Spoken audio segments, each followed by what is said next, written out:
بسم اللہ الرحمن الرحیم۔ شروع اللہ کا نام لے کر جو بڑا مہربان نہایت رحم والا ہے۔ یہ قرآن یعنی کتاب روشن کی آیتیں ہیں، مومنوں کے لیے ہدایت اور بشارت ہے، وہ جو نماز پڑھتے اور زکوٰۃ دیتے ہیں اور وہ آخرت کا بھی یقین رکھتے ہیں۔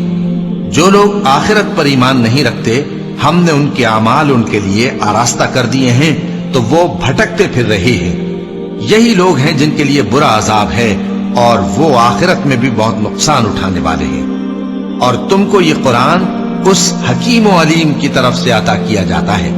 جب موسیٰ نے اپنے گھر والوں سے کہا کہ میں نے آگ دیکھی ہے، میں وہاں سے رستے کا پتہ لاتا ہوں یا کوئی شعلہ یعنی ایک انگارہ تمہارے پاس لاتا ہوں تاکہ تم آگ تاپو۔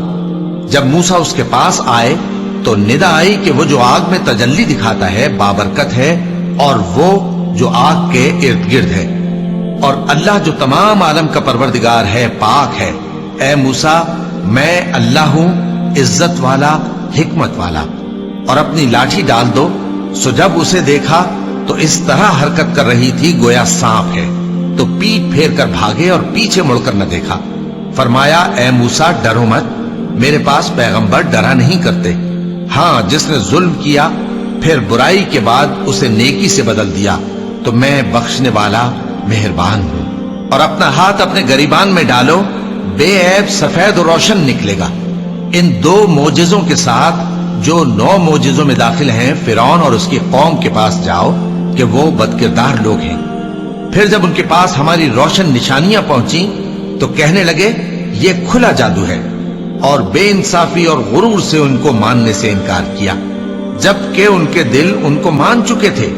سو دیکھ لو کہ فساد کرنے والوں کا انجام کیسا ہوا۔ اور ہم نے داؤد اور سلیمان کو علم بخشا، اور انہوں نے کہا کہ اللہ کا شکر ہے جس نے ہمیں اپنے بہت سے مومن بندوں پر فضیلت دی۔ اور سلیمان داؤد کے قائم مقام ہوئے اور کہنے لگے کہ لوگوں، ہمیں اللہ کی طرف سے پرندوں کی بولی سکھائی گئی ہے اور ہر چیز عنایت فرمائی گئی ہے، بے شک یہ اس کا خاص فضل ہے۔ اور سلیمان کے لیے جنوں اور انسانوں اور پرندوں کے لشکر جمع کیے گئے اور پھر ان کی جماعتیں بنائی گئیں، یہاں تک کہ جب چیونٹیوں کے میدان میں پہنچے تو ایک چیونٹی نے کہا کہ چیونٹیوں، اپنے اپنے بلوں میں داخل ہو جاؤ، ایسا نہ ہو کہ سلیمان اور اس کے لشکر تم کو کچل ڈالے اور ان کو خبر بھی نہ ہو۔ تو وہ اس کی بات سے ہنس پڑے اور کہنے لگے کہ اے پروردگار، مجھے توفیق عنایت کر کہ جو احسان تو نے مجھ پر اور میرے ماں باپ پر کیے ہیں ان کا شکر کروں، اور ایسے نیک کام کروں کہ تو ان سے خوش ہو جائے، اور مجھے اپنی رحمت سے اپنے نیک بندوں میں داخل فرما۔ اور جب انہوں نے پرندوں کا جائزہ لیا تو کہنے لگے کیا سبب ہے مجھے ہدہد نظر نہیں آتا؟ کیا کہیں غائب ہو گیا ہے؟ میں اسے سخت سزا دوں گا یا ذبح کر ڈالوں گا، یا میرے سامنے اپنی بے قصوری کی واضح دلیل پیش کرے۔ ابھی تھوڑی دیر ہوئی تھی کہ ہدہد آ موجود ہوا اور کہنے لگا کہ مجھے ایک ایسی چیز معلوم ہوئی ہے جس کی آپ کو خبر نہیں، اور میں آپ کے پاس ملک سبا سے ایک یقینی خبر لے کر آیا ہوں۔ میں نے ایک عورت دیکھی کہ ان لوگوں پر حکومت کرتی ہے اور ہر چیز اسے میسر ہے، اور اس کا ایک شاندار تخت ہے۔ میں نے دیکھا کہ وہ اور اس کی قوم اللہ کو چھوڑ کر آفتاب کو سجدہ کرتے ہیں، اور شیطان نے ان کے اعمال انہیں آراستہ کر دکھائے ہیں اور ان کو رستے سے روک رکھا ہے، بس وہ رستے پر نہیں آتے، اور نہیں سمجھتے ہیں کہ اللہ کو جو آسمانوں اور زمین میں چھپی چیزوں کو ظاہر کر دیتا اور تمہارے پوشیدہ اور ظاہر اعمال کو جانتا ہے، کیوں سجدہ نہ کریں؟ اللہ کے سوا کوئی عبادت کے لائق نہیں، وہی عرش عظیم کا مالک ہے۔ چونکہ آیت سجدہ تلاوت کی گئی ہے لہذا سامعین پر سجدہ واجب ہے۔ سلیمان نے کہا اچھا، ہم دیکھیں گے تو نے سچ کہا ہے یا تو جھوٹا ہے۔ یہ میرا خط لے جا اور اسے ان کی طرف ڈال دے، پھر ان کے پاس سے ہٹ جانا اور دیکھنا کہ وہ کیا جواب دیتی ہیں۔ ملکہ نے کہا کہ دربار والوں، مجھ تک ایک نامہ گرامی پہنچایا گیا ہے، وہ سلیمان کی طرف سے ہے، اور مضمون یہ ہے کہ شروع اللہ کا نام لے کر جو بڑا مہربان نہایت رحم والا ہے، بعد اس کے یہ کہ مجھ سے سرکشی نہ کرو اور مطیع و فرما بردار ہو کر میرے پاس چلے آؤ۔ خط سنا کر کہنے لگی کہ اے اہل دربار، میرے اس معاملے میں مجھے مشورہ دو